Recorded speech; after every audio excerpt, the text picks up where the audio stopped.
Next നമുക്ക് discuss ചെയ്യാനുള്ളത് accounting policies, change in accounting estimates and errors ആണ്. Indian accounting standard 8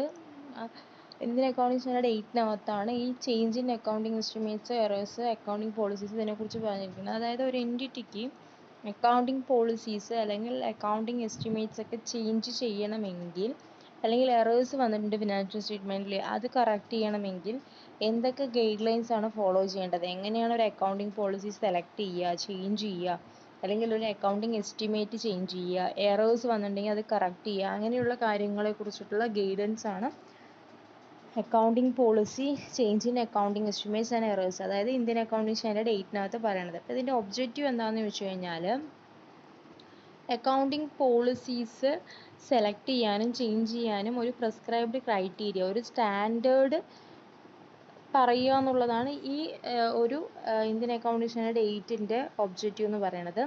അതായത് എങ്ങനെയായിരിക്കണം അക്കൗണ്ടിങ് പോളിസീസ് ചേഞ്ച് ചെയ്യുമ്പോഴോ, അക്കൗണ്ടിങ് എസ്റ്റിമേറ്റ്സ് ചേഞ്ച് ചെയ്യുമ്പോഴോ, അല്ലെങ്കിൽ എറേഴ്സ് കറക്റ്റ് ചെയ്യുമ്പോഴോ ഉള്ള അക്കൗണ്ടിങ് ട്രീറ്റ്മെൻറ്റുകൾ എങ്ങനെയായിരിക്കണം, ചേഞ്ചസ് ആയിട്ടുള്ള കാര്യങ്ങൾ എങ്ങനെ ഡിസ്ക്ലോസ് ചെയ്യണം എന്നുള്ളതാണ് ഇതിനകത്ത് പറയണത്.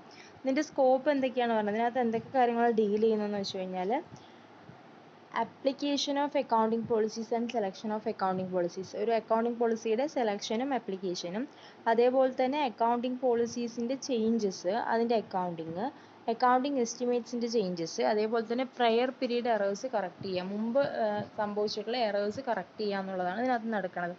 ഇനി എന്താണ് ഇതിൻ്റെ ഡെഫിനിഷൻ എന്നാണ് പറയുന്നത്. ഫസ്റ്റ് വൺ, അക്കൗണ്ടിങ് പോളിസീസിനെ കുറിച്ചിട്ടാണ് പറയുന്നത്. അക്കൗണ്ടിങ് പോളിസീസ് എന്ന് പറഞ്ഞു കഴിഞ്ഞാൽ ചില സ്പെസിഫിക് പ്രിൻസിപ്പിൾസ്, അല്ലെങ്കിൽ ബേസിസ്, അല്ലെങ്കിൽ കൺവെൻഷൻസ്, അല്ലെങ്കിൽ റൂൾസ്, അല്ലെങ്കിൽ പ്രാക്ടീസസ് ഉണ്ട്. ഒരു എൻറ്റിറ്റി ഫിനാൻഷ്യൽ സ്റ്റേറ്റ്മെൻറ്റ് പ്രിപ്പയർ ചെയ്യുമ്പോൾ അല്ലെങ്കിൽ പ്രസൻറ്റ് ചെയ്യുമ്പോൾ ഫോളോ ചെയ്യേണ്ട ചില പ്രിൻസിപ്പിൾസ്, ബേസിസ്, കൺവെൻഷൻസ്, റൂൾസ്, ഇതൊക്കെയാണ് അക്കൗണ്ടിങ് പോളിസീസ് എന്ന് പറയുന്നത്. പിന്നെ അക്കൗണ്ടിങ് എസ്റ്റിമേറ്റ്സ് ചേഞ്ച് ചെയ്യുക എന്ന് പറഞ്ഞാൽ എന്താണെന്നാണ് പറയുന്നത്. അതായത് അക്കൗണ്ടിങ് എസ്റ്റിമേറ്റുകൾ ചേഞ്ച് ചെയ്യാന്നുകൊണ്ട് ഉദ്ദേശിക്കുന്നത്, ഇപ്പോൾ അസറ്റും ലയബിലിറ്റിയൊക്കെ ക്യാരി ചെയ്യുന്ന എമൗണ്ട് സ്റ്റേറ്റ്മെൻറ്റിൽ ക്യാരി ചെയ്തിട്ടുള്ള എമൗണ്ട് ആയിരിക്കില്ല, ചില അഡ്ജസ്റ്റ്മെൻറ്റുകൾ ഉണ്ടാവും. അത് പീരിയോഡിക് കൺസംഷൻസിൻ്റെ ഭാഗമായിട്ടൊക്കെ ചില വ്യത്യാസങ്ങൾ അതിനകത്ത് വന്നിട്ടുണ്ടാവും. അപ്പോൾ പുതിയ ഇൻഫർമേഷനും പുതിയ ഡെവലപ്മെൻറ്റ്സും ചെയ്യേണ്ടി വരും. സോ അവിടെ എറേഴ്സ് കറക്റ്റ് ചെയ്യാൻ പറ്റില്ല, നമുക്ക് എസ്റ്റിമേറ്റ് ചെയ്യാനേ പറ്റുള്ളൂ. പിന്നെ അതേപോലെ തന്നെ പ്രയർ പീരീഡ് എറേഴ്സ് എന്ന് പറഞ്ഞു കഴിഞ്ഞാൽ,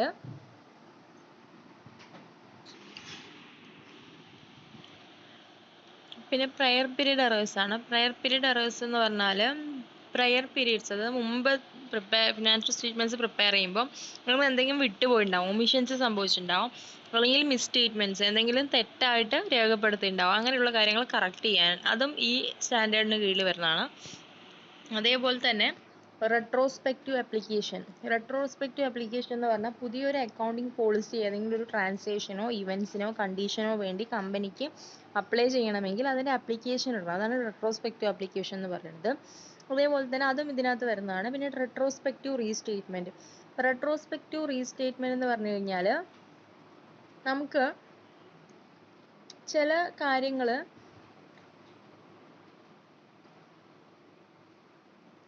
ചില മെഷർമെൻറ്റ് അല്ലെങ്കിൽ ചില എമൗണ്ടുകൾ ഡിസ്ക്ലോസ് ചെയ്തത് റെക്കഗ്നൈസ് ചെയ്യേണ്ടി വരും, കറക്റ്റ് ചെയ്യേണ്ടി വരും. അതാണ് ഈ റെട്രോസ്പെക്റ്റീവ് റീസ്റ്റേറ്റ്മെൻറ്റ് എന്ന് പറയുന്നത്. ഫിനാൻഷ്യൽ സ്റ്റേറ്റ്മെൻറ്റിലെ ചില എലമെൻറ്റ്സുകൾ നമുക്ക് റീപ്ലേസ് ചെയ്യാൻ പറ്റില്ല, അത് റെക്കഗ്നൈസ് ചെയ്യാനും മെഷർ ചെയ്യാനും ഡിസ്ക്ലോസ് ചെയ്യാനൊക്കെ പറ്റുള്ളൂ. അപ്പോൾ അതാണ് അതിനകത്ത് പറയണത്. ഇനി നെക്സ്റ്റ് അക്കൗണ്ടിങ് പോളിസീസിനെ കുറിച്ചിട്ടാണ് പറയണത്. എങ്ങനെയാണ് ഒരു ആപ്ലിക്കേഷൻ,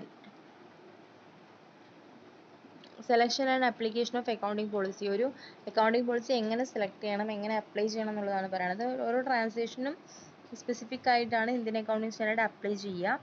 സോ ഇത് സെലക്ട് ചെയ്യുന്ന സമയത്ത് ഇപ്പോൾ ഏതെങ്കിലും ഒരു ഇന്ത്യൻ അക്കൗണ്ടിങ് സ്റ്റാൻഡേർഡിൻ്റെ അബ്സെൻസിൽ ഒരു ട്രാൻസാക്ഷന് വേണ്ടിയിട്ട് സ്പെസിഫിക് ആയിട്ട് ഒരു സംഭവം അപ്ലൈ ചെയ്യണം എങ്കിൽ അതിന് നമ്മൾ ആ അക്കൗണ്ടിങ് പോളിസീസ് യൂസ് ചെയ്യാനുള്ള പെർമിഷൻ, അത് അപ്ലൈ ചെയ്യണം. പക്ഷേ അത് അപ്ലൈ ചെയ്ത് കഴിഞ്ഞാൽ നമുക്ക് റിലവൻ്റ് ആയിട്ടുള്ള റിലയബിൾ ആയിട്ടുള്ള ഇൻഫർമേഷൻ റിസൾട്ട് കിട്ടുമോ എന്നുള്ളത് ഉറപ്പ് വരുത്തണം, മാനേജ്മെൻറ്റ് അത് ജഡ്ജ് ചെയ്യണം, അങ്ങനെയുള്ള കാര്യങ്ങളൊക്കെയാണ് ഇതിനകത്ത് പറയണത്. അതിൽ രണ്ട് കാര്യങ്ങൾ ശ്രദ്ധിക്കാൻ പറയുന്നുണ്ട്. ഒന്ന്, ഒരു ഫ്രെയിം വർക്ക് ഉണ്ടായിരിക്കണം. രണ്ട്, അക്കൗണ്ടിങ് സ്റ്റാൻഡേർഡ് എന്ന് പറഞ്ഞാൽ ഏത് ഇവൻ്റ് ആണോ നമ്മൾ ഡീൽ ചെയ്യുന്നത് അതുമായി റിലേറ്റ് ചെയ്തതായിരിക്കണം, അതുമായി സിമിലർ ആയിരിക്കണം എന്നുള്ളതാണ് പറയുന്നത്. Next consistency of accounting policies ആണ് പറയുന്നത്. കൺസിസ്റ്റൻസിക്കകത്ത് പറയണത് നമ്മൾ ഒരു കാറ്റഗറി ഓഫ് ഐറ്റം റെക്കോർഡ് ചെയ്യാൻ അല്ലെങ്കിൽ ഒരു ട്രാൻസാക്ഷൻ റെക്കോർഡ് ചെയ്യാൻ വേണ്ടി ഒരു അക്കൗണ്ടിങ് പോളിസീസ് യൂസ് ചെയ്തിട്ടുണ്ടെങ്കിൽ അത് അടുത്ത പീരീഡിലോട്ടും ആ ഒരു കൺസിസ്റ്റൻസി, ആ ഒരു സ്ഥിരത നിലനിർത്തണം എന്നാണ് പറയുന്നത്. ഇപ്പോൾ ഇൻവെൻട്രി വാല്യൂ ചെയ്യുന്ന കാര്യം ഓരോ ഇയറും വേറെ വേറെ മെത്തേഡ്സ് യൂസ് ചെയ്ത് കഴിഞ്ഞാൽ നമുക്ക് 2 ഇയറിൽ കമ്പയർ ചെയ്യാൻ പറ്റില്ല. സോ ആ ഒരു കാര്യം ശ്രദ്ധിക്കണം എന്ന് പറയുന്നുണ്ട്. അതേപോലെ തന്നെ ചേഞ്ച് ഇൻ അക്കൗണ്ടിങ് പോളിസീസ് ആണ് നെക്സ്റ്റ് പറയുന്നത്. അക്കൗണ്ടിങ് പോളിസീസ് ചേഞ്ച് ചെയ്യുന്ന സമയത്ത് ഇപ്പോൾ തന്നെ ഇൻവെൻട്രി വാല്യുവേഷന് ഫിഫോ യൂസ് ചെയ്യാം, വെയ്റ്റഡ് ആവറേജ് യൂസ് ചെയ്യാം, അല്ലെങ്കിൽ ലിഫോ യൂസ് ചെയ്യാം. അപ്പോൾ എങ്ങനെയാണ് എന്നുള്ളത് അത് അക്കൗണ്ടിങ് പോളിസീസ് ഇപ്പോൾ ഡിപ്രീസിയേഷൻ കാൽക്കുലേറ്റ് ചെയ്യണം, return down value method use ചെയ്യാം, സ്ട്രൈറ്റ് ലൈൻ മെത്തേഡ് യൂസ് ചെയ്യാം.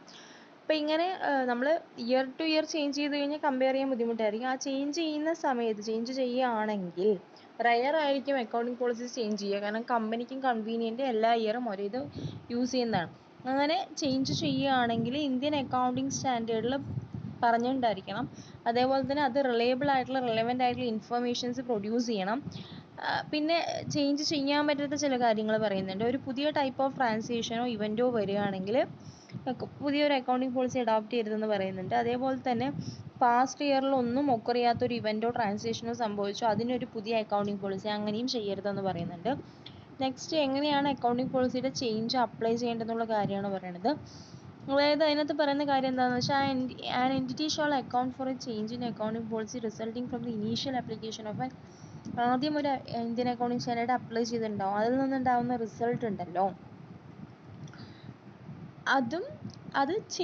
അതുമായി ബന്ധപ്പെട്ട് നമുക്കൊരു അക്കൗണ്ടിങ് പോളിസി ചേഞ്ച് ചെയ്യണം എന്നുണ്ടെങ്കിൽ ഒരു ട്രാൻസിഷണൽ പ്രൊവിഷൻസ് ഉണ്ടായിരിക്കും. ഇന്ത്യൻ അക്കൗണ്ടിങ് സ്റ്റാൻഡേർഡിൽ ട്രാൻസിഷണൽ പ്രൊവിഷൻ ഉണ്ട്, അങ്ങനെ ചെയ്യാം. പ്രൊവിഷൻ ഇല്ല എങ്കിൽ സ്പെസിഫിക് പ്രൊവിഷൻ ഒന്നും ഇല്ലെങ്കിൽ നമുക്ക് വോളണ്ടറി ആയിരിക്കും. പ്രൊവിഷൻ ഉണ്ടെങ്കിൽ ആ പ്രൊവിഷൻ പ്രകാരം ചെയ്യാം, അങ്ങനെ പ്രൊവിഷൻ ഒന്നും ഇല്ലെങ്കിൽ നമുക്ക് വോളണ്ടറി ആയിട്ട് ചേഞ്ച് ചെയ്യാം എന്നാണ് പറയണത്. ഇനി നെക്സ്റ്റ് റെട്രോസ്പെക്റ്റീവ് ആപ്ലിക്കേഷൻ എന്താണെന്നാണ് പറയുന്നത്. റെട്രോസ്പെക്റ്റീവ് ആപ്ലിക്കേഷൻ എന്താണെന്ന് പറഞ്ഞു, അതായത് നമുക്ക് ചേഞ്ച് ചെയ്യണമെങ്കിൽ നമ്മൾ എന്ത് ചെയ്യണം, ഒരു അപ്ലൈ ചെയ്യണം. റെട്രോസ്പെക്റ്റീവ്ലി ഇങ്ങനെ ചേഞ്ച് ചെയ്യണം എന്നുള്ളത് അപ്ലൈ ചെയ്യണം.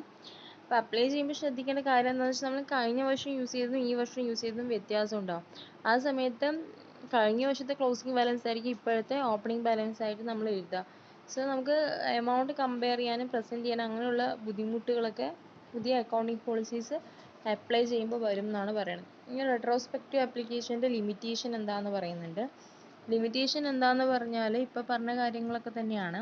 ഇപ്പോൾ അസറ്റും ലയബിലിറ്റീസൊക്കെ നമ്മൾ ക്യാരി ചെയ്തിട്ടുള്ള എമൗണ്ട്, അസറ്റ് വാല്യൂ ചെയ്തത് ലയബിലിറ്റി വാല്യൂ ചെയ്തതൊക്കെ ചെയ്യുമ്പോൾ ഒരു ഇയറിലെ ക്ലോസിംഗ് ബാലൻസ് ആയിരിക്കും നെക്സ്റ്റ് ഇയറിലെ ഓപ്പണിംഗ് ബാലൻസ് എന്ന് പറയുന്നത്. അപ്പോൾ പുതിയൊരു അക്കൗണ്ടിങ് പോളിസിയിലോട്ട് പോകുന്ന സമയത്ത് അത് ആ ഒരു കറണ്ട് പീരീഡ് തൊട്ട് ആദ്യം തൊട്ടേ നമ്മൾ ശരിയാക്കേണ്ട ഒരു അവസ്ഥ വരും. ആദ്യം തൊട്ടേ പുതിയ പോളിസി പ്രകാരം കാൽക്കുലേറ്റ് ചെയ്യേണ്ട അല്ലെങ്കിൽ വാല്യൂ ചെയ്യേണ്ട ഒരു സിറ്റുവേഷൻ വരും എന്നാണ് പറയണത്. പിന്നെ അക്കൗണ്ടിങ് എസ്റ്റിമേറ്റിൻ്റെ ചേഞ്ചസ് ആണ് പറയണത്. അക്കൗണ്ടിങ് എസ്റ്റിമേറ്റിൻ്റെ ചേഞ്ചസിനകത്ത് പറയുന്ന കാര്യം എന്താണെന്ന് വെച്ച് കഴിഞ്ഞാൽ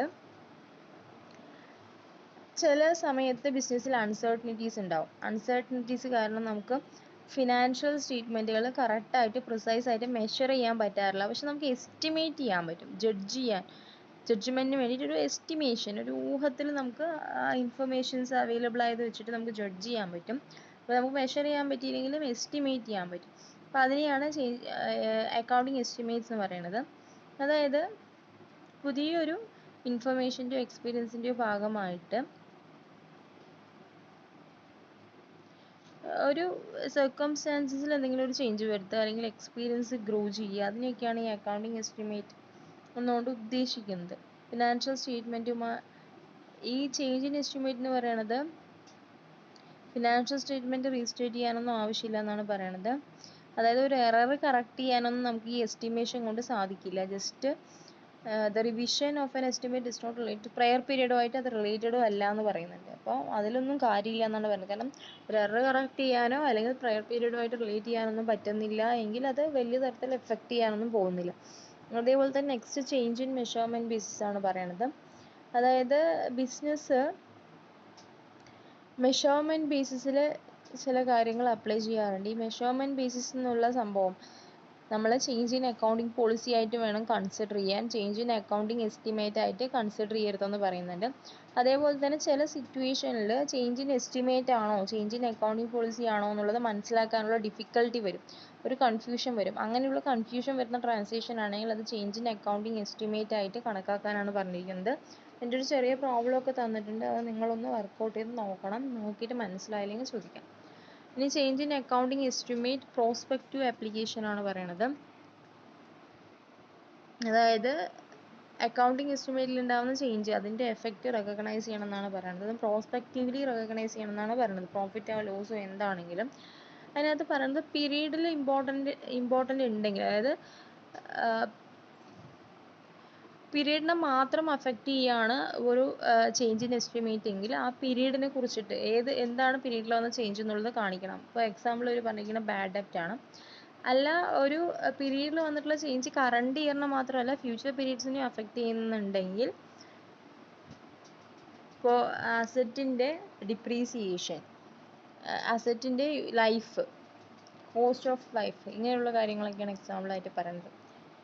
നെക്സ്റ്റ് എറർ എന്താണെന്നാണ് പറയുന്നത്. അതായത് മാത്തമാറ്റിക്കൽ ആയിട്ടുള്ള മിസ്റ്റേക്കുകൾ വരാം, കാൽക്കുലേഷൻസിലൊക്കെ അക്കൗണ്ട് ചെയ്യുന്ന സമയത്ത് മിസ്റ്റേക്കുകൾ വരാം.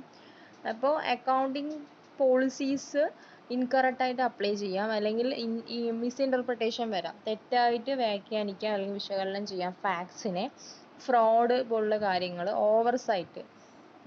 ഓവർ ആൻറ്റിസിപ്പേഷൻസ്, അങ്ങനെയുള്ള കാര്യങ്ങളൊക്കെ, പ്രോഫിറ്റ് ആൻറ്റിസിപ്പേറ്റ് ചെയ്യുക, അങ്ങനെയുള്ള കാര്യങ്ങളൊക്കെ. അപ്പോൾ അതൊക്കെ എററിൽ പെടുന്നതാണ്. എറർ വന്നു കഴിഞ്ഞാൽ എങ്ങനെയാണ് അക്കൗണ്ടിങ് ട്രീറ്റ്മെൻറ്റ് എന്നുള്ളതാണ്. നമ്മൾ പ്രയർ പീരീഡ് എറേഴ്സ്, മുമ്പ് ഫിനാൻഷ്യൽ സ്റ്റേറ്റ്മെൻറ്റിൽ എന്തൊക്കെ എറർ നമുക്ക് ഡിസ്കവർ ആയിട്ടുണ്ടോ ആ എററൊക്കെ നമ്മൾ കറക്റ്റ് ചെയ്യണം.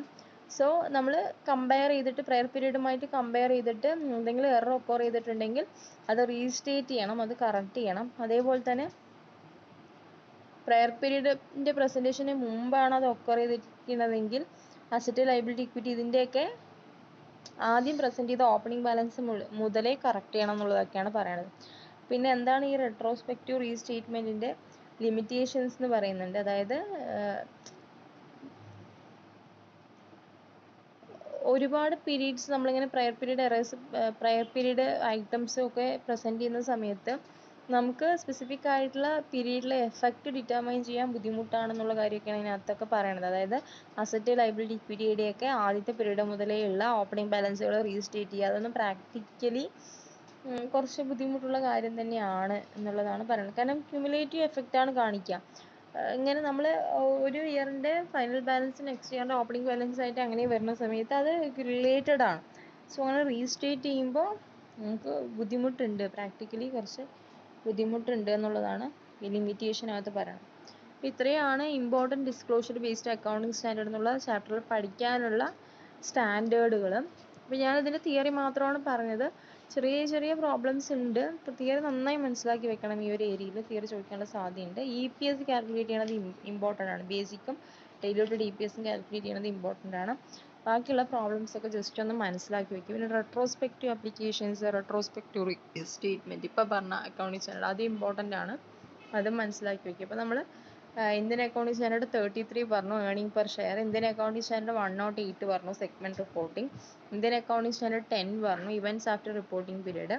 ഇന്ത്യൻ അക്കൗണ്ടിങ് സ്റ്റാൻഡേർഡ് 24 പറഞ്ഞു, obligated party transaction. Indian accounting standard 8 പറഞ്ഞു, changes in accounting policies, accounting estimates and errors. Finally Indian accounting standard 34 interim financial റിപ്പോർട്ടിംഗും പറഞ്ഞു. അപ്പോൾ ഇനി നമുക്ക് അക്കൗണ്ട്സിൻ്റെ ബാങ്കിങ്, ഇൻഷുറൻസ് എന്നുള്ള 2 ഇമ്പോർട്ടൻ്റ് ആയിട്ടുള്ള ചാപ്റ്ററാണ് എടുക്കാനുള്ളത്. അത് നെക്സ്റ്റ് വീഡിയോ ക്ലാസ്സിൽ സ്റ്റാർട്ട് ചെയ്യാം. അതും കൂടെ കഴിഞ്ഞ് കഴിഞ്ഞാൽ കോർപ്പറേറ്റ് അക്കൗണ്ടിങ് കഴിഞ്ഞു. VNMൽ നമുക്കൊരു 3 പ്രോബ്ലം ഏരിയയും കൂടെ നോക്കാനുണ്ട്.